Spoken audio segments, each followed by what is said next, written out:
अरुणाचल शिव मेरे शिव चैनल पर आप सबका स्वागत है। सबसे पहले तो आप सब शिव भक्तों को कोटि कोटि प्रणाम। इस वीडियो में हम बात करेंगे ज्येष्ठ मास में शिव पूजा के बारे में। ज्येष्ठ मास में किस प्रकार से क्या विशेष चीजें हमें शिव पूजा में ऐड करनी चाहिए। और सभी शिव भक्त आशा है 12 मई सोमवार वैशाख पूर्णिमा नदी कंबल और पुष्प महालय के लिए उत्साहित होंगे। स्वामी के इतने अद्भुत उत्सव आ रहे हैं तो सभी शिव भक्त तैयारी में लग गए होंगे।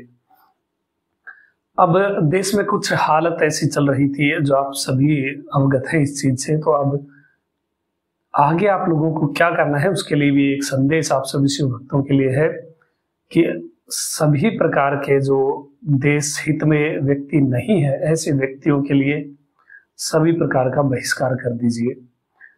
आर्थिक रूप से और सामाजिक रूप से किसी भी प्रकार का कोई भी संबंध कोई भी संपर्क उनसे ना रखें।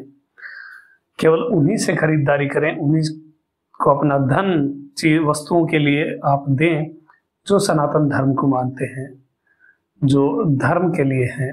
विधर्मियों से किसी भी प्रकार का कोई संपर्क ना रखें और किसी भी प्रकार का आर्थिक संबंध भी ना रखें। तो बात करते हैं ज्येष्ठ मास में क्या विशेष हमें करना चाहिए। तो ज्येष्ठ मास में कुछ बहुत सारी चीजें वर्णित मिलती हैं अलग अलग प्रकार से जो शिव पूजा और शिव भक्तों के लिए मेंशन होती हैं।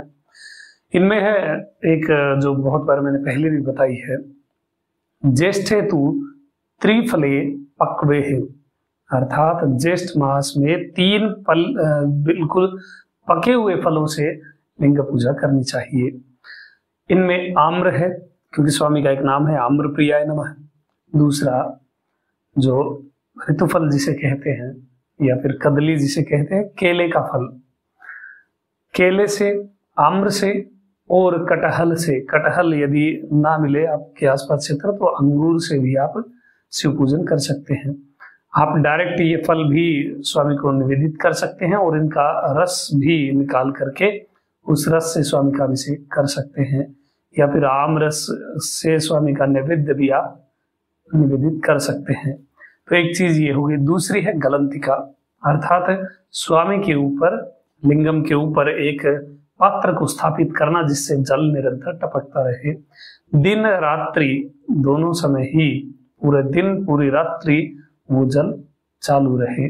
ऐसी व्यवस्था यदि कोई शिव भक्त करता है इस विशेष मास में तो पूरे कुल के साथ शिव लोक जाता है। इतनी महिमा गलंतिकाओं की है। तो गलंतिका या फिर जो भी लोटा होता है जो ऊपर लगा रहता है लिंगम के जिससे जल टपकता रहता है, तो उस पर थोड़ा सा सुंदर आप त्रिपुंड अंकित करें, शिव चिन्हों को अंकित करें। उस पर डेकोरेशन के लिए आप आम्र पल्लव यानी आम के पत्ते वगैरह सजा सकते हैं। बिल्कुल अच्छी सी गलंतिकाएं करके और फिर स्वामी के ऊपर स्थापित करें ताकि निरंतर जल लिंगम पर गिरता रहे। जिन शिव भक्तों के पास घर पर शिवलिंग है वो घर पर भी ये व्यवस्था कर सकते हैं। सूक्ष्म रूप से जितना हो सके उतना जल आप स्वामी को गलंतिकाओं के माध्यम से समर्पित करें, जलधारा का प्रबंध करें। तो ये चीजें आपको करनी है। विशेष एक जो कि गर्मी का मौसम है और ज्येष्ठ मास में है तो खस का जल तैयार करके उससे स्वामी का आप अभिषेक करें। खस का इत्र भी लगा सकते हैं और खस जो डायरेक्ट खस की जड़ है उसे मोली में गूंथ करके अच्छी तरह से माला बना करके उस माला को जल में भिगो करके और फिर शिवलिंग पर आप आभूषण रूप में उस माला को आप चढ़ाइए अलंकार रूप में। तो इसके जो प्रॉपर्टी होती है, जो इसका मूलभूत जो तत्व होता है वो शीतल होता है। तो खस की जड़ आप शीतलता हेतु स्वामी को प्रदान कर सकते हैं। खस के जड़ का जो जल है उससे भी आप स्वामी का अभिषेक कर सकते हैं। एक जल पात्र में थोड़ी सी खस की जड़ लेकर के उसमें उसे डाल करके छोड़ दीजिए और फिर उस जल से स्वामी का नित्य ही आप अभिषेक करें। इससे भी आपको बहुत पुण्य प्राप्त होगा। तो ये थी कुछ चीजें जो ज्येष्ठ मास में आपको करनी चाहिए। बाकी जो ज्येष्ठ मास में उत्सव आएंगे, जो स्वामी के विभिन्न प्रकार के उत्सव होंगे, उसके बारे में तो हम बात करेंगे ही। तो खस की जड़ और पके हुए फलों से और गलंतिकाएं, इनसे आपको शिव पूजन करना है स्वामी की कृपा प्राप्ति हेतु। तो यदि जानकारी है ज्येष्ठ मास के बारे में। अभी तक के लिए इतना ही। आपका दिन शुभ हो। महादेव कृपा करें।